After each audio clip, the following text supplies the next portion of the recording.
안녕하세요. 부동산 해결사 솔로몬입니다. 오늘 영상은 서울에서 재개발 투자하시는 분들이라면 반드시 보셔야 되는 내용입니다. 지금 시장에서 가장 많이 나오는 질문이 하나가 있습니다.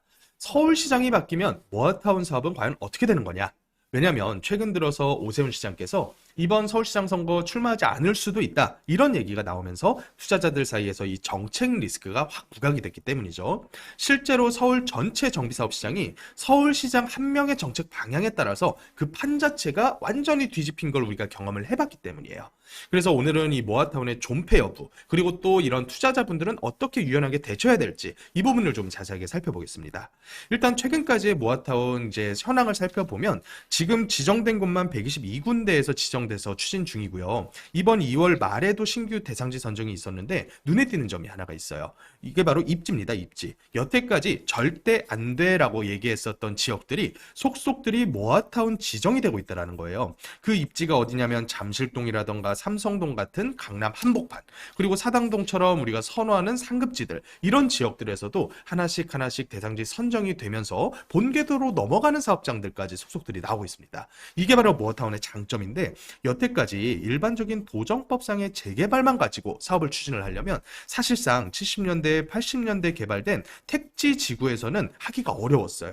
왜냐하면 노후도 자체를 30년 기준에서 60%를 충족을 하면서도 또 여기다가 호수 밀도라던가 접도율이라던가 과소필지 비율이라던가 이런 요건들을 전부 다 충족을 해야지만 할 수 있는 게 바로 재개발이었거든요. 그런데 70년대, 80년대 개발된 택지들은 전부 다 접도 상태가 양호합니다. 일반적으로 차가 다니던 시기에 지어진 택지 지구이기 때문에 모든 필지들이 전부 도로를 접하고 있고요. 그 도로들이 영등포처럼 차 한 대도 못 지나가는 4m 폭이 안 되는 도로가 아니라 최소 6m 이상의 도로가 확보된 상태에서 필지가 나눠졌거든요. 그렇다 보니까 일반적인 재개발로 추진하기에는 노후도도 부족하고요. 여러 가지 여건들이 안 맞았던 거죠. 그런 이제 맹점들을 극복하기 위해서 슬럼화된 택지 지구 내에 있는 2종에서 3종 땅을 개발해라라고 만든 게 바로 모아타운이고요. 그 근거법이 바로 빈소법이에요. 그래서 빈소법상에 존재하는 가로주택 정비사업 여러 개를 뭉쳐가지고 한 개의 아파트 단지로 조성하게 만들었던 게 바로 모아타운입니다. 그런데 이 모아타운이 이번 서울시장의 머릿속에서 나온 그런 사업이기 때문에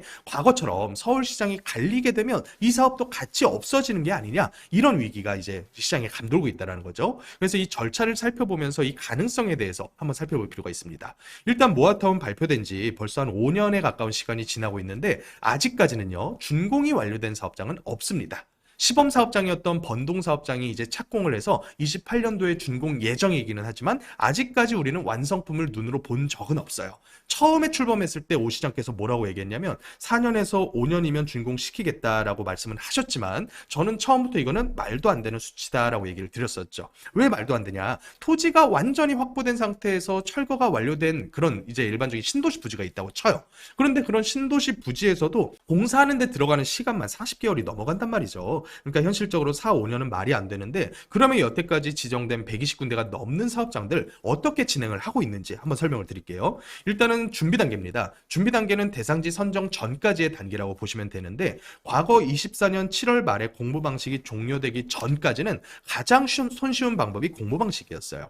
주민들이 한 30%만 동의를 거둬서 구청 공모 신청을 하게 되면 서울시로 이관이 되어서 검토 후에 바로 대상지 선정까지 가게 되는 그런 절차였었죠. 그런데 이게 KBS 다큐에서 오세훈 시장을 많이 때려버리면서 조기 종료가 돼버리면서 이제 요건이 굉장히 까다로워진 게 이제 주민 제한 방식 하나가 살아있게 돼요. 주민 제한 방식 같은 경우에는 주민들이 직접 초기부터 동의를 많이 거둬야 됩니다. 그래서 주민 동의 60% 이상을 걷고 토지 면적의 50% 이상의 동의를 확보를 해서 사전 검토 서류까지 준비한 상태에서 구로 신청이 들어가게 되는 거죠.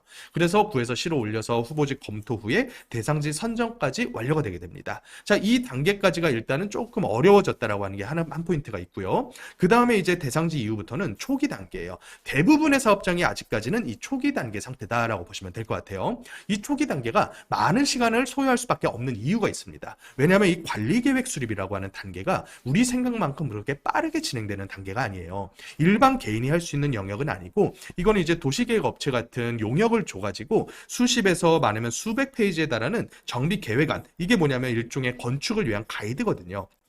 이 가이드를 만든 이후에 요게 이제 또 심의가 들어가야 되겠죠. 정확하게 정해진 서울시의 이 건립 요건에 따라서 통합 심의를 하게 됩니다. 그래서 이 도계위 심의를 여러 차례 거치면서 수정 보완, 수정 가결 이런 단계까지 가게 돼야 드디어 주민 공람하고요, 관리계획 승인까지 떨어지게 되는 거죠. 그래서 초기에 출발했었던 사업장들이 이 관리계획 승인까지 도달하는 데 걸렸던 소요 시간을 제가 정리를 해봤더니 아무리 짧아도 1년 반에서 2년 가까이가 걸리는 작업이더라. 그러니까 22년도에 출범해가지고 한 22, 23년도에 대상지 선정까지 완료된 이후에도 한 2년 정도는 더 있어야 관리계획 승인 고시가 나는 게 일반적인 사업들에 비춰가지고 절대 늦지 않는 단계라는 거죠. 그리고 나서 이제 중기 단계로 넘어가면 이때는 이제 사업 시행자가 지정이 돼줘야 됩니다. 그 사업 시행자는 대부분 조합이 구성되어야 될 거고요. 일부 사업 같은 경우에는 SH, LH 같은 공공기관 혹은 이제 신탁사까지 참여를 해서 사업 시행자가 정해지려면 동의율이 확보가 돼줘야 되겠죠.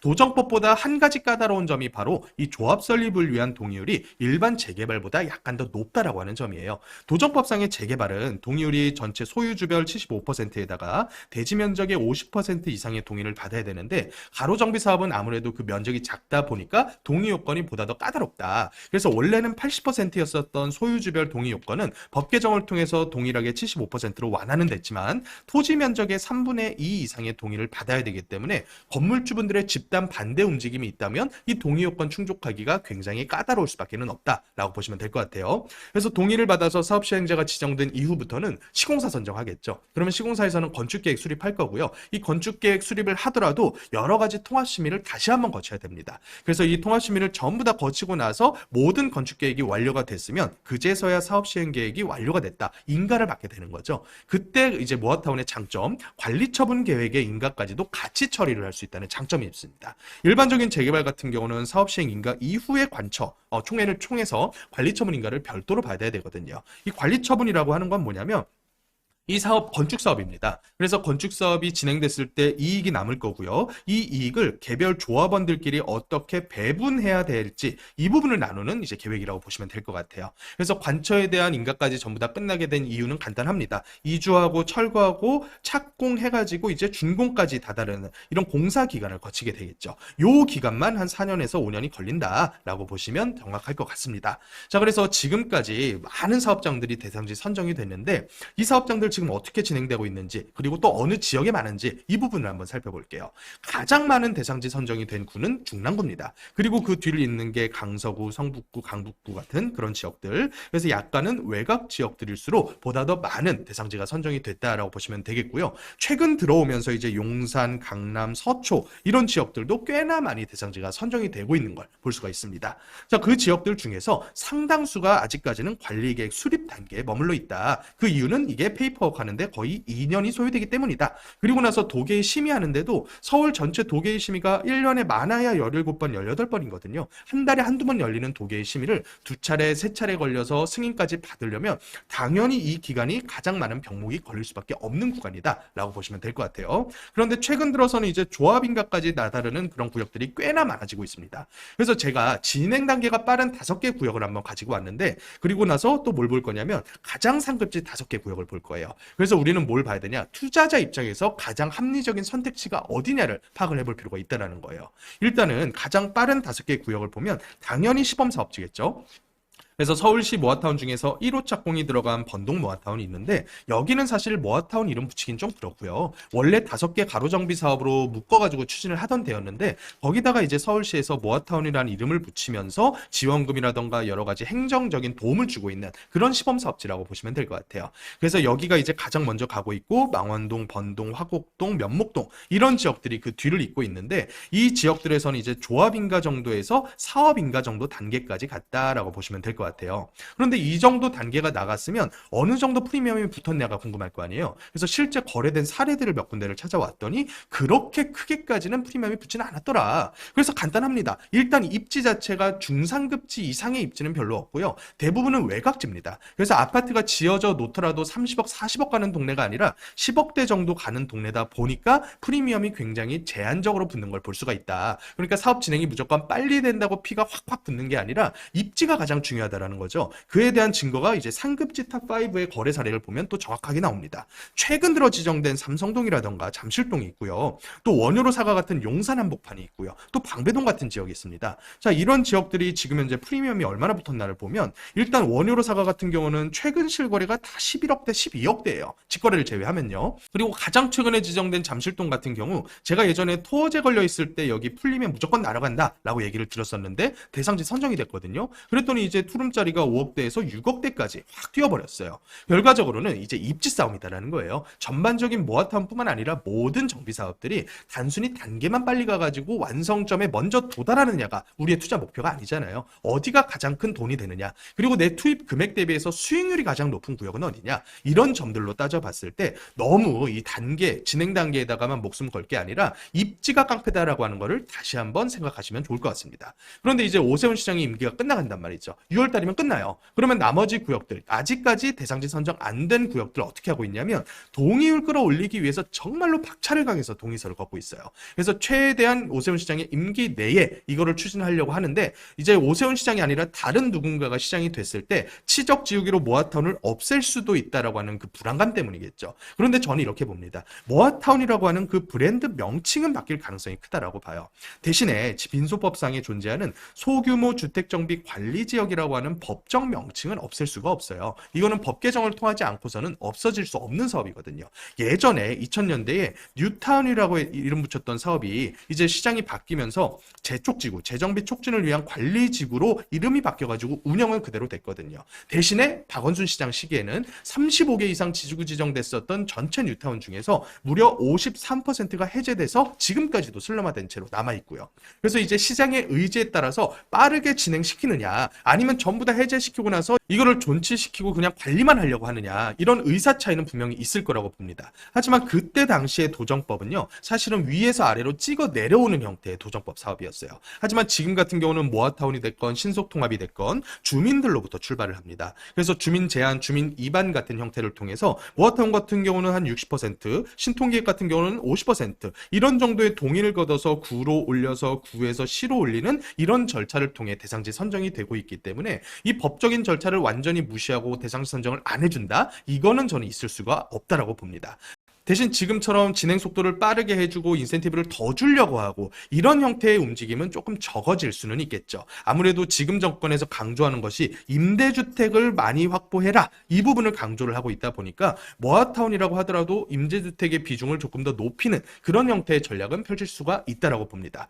하지만 제가 봤을 때는 지금 여야를 막론하고 상급지의 신축 공급이 부족하다라고 하는 것은 전부 다 통감을 하고 있는 상태라고 봐요. 그렇기 때문에 임대를 보다 더 강조할 수 있다라고 하는 점은 제가 공감을 하겠지만 사업을 완전히 없애거나 아니면 잘 진행되던 사업을 무산시킨다거나 이런 형태의 행정은 없지 않을까라고 조심스럽게 예상을 해볼 수가 있을 것 같아요. 하지만 지금처럼 모아타운이라고 하는 이름은 없어질 가능성이 좀 있고요. 또 모아타운이라고 하는 사업이 노후도를 너무 작게 보다 보니까 뭐 노후도 기준을 높인다거나 이런 형태의 행정은 어느 정도 예상이 된다. 자, 그러면 투자자 입장에서는 어떤 선택을 해야 된다라고 저는 보냐면 보다 더 옵션이 많은 투자처를 찾는 게 더 유리하지 않을까라는 생각이 들어요. 20년 기준에서 타이트하게 50%만 맞춘 구역을 선점하기 보다는 그래도 30년 기준에서 한 50%에 근접해 가는 정도의 구역이라면 충분히 한 4, 5년의 시간만 있어도 법적으로 일반적인 재개발도 충족할 수 있는 그런 노후도가 된단 말이죠. 그래서 여러 가지 옵션을 지닌 지역일수록 유리하다가 첫 번째고, 또 두 번째, 진행이 빠르다고 해서 무조건 좋은 사업장은 아니다. 피가 붙는 것도 그렇고요. 또 지어놨을 때의 효과도 그렇고, 제가 봤을 때는 진행에다가 포커스를 맞출 것이 아니라 이 상급지 선점이라고 하는 점에다가 포커스를 더 맞출 필요가 있다고 봅니다.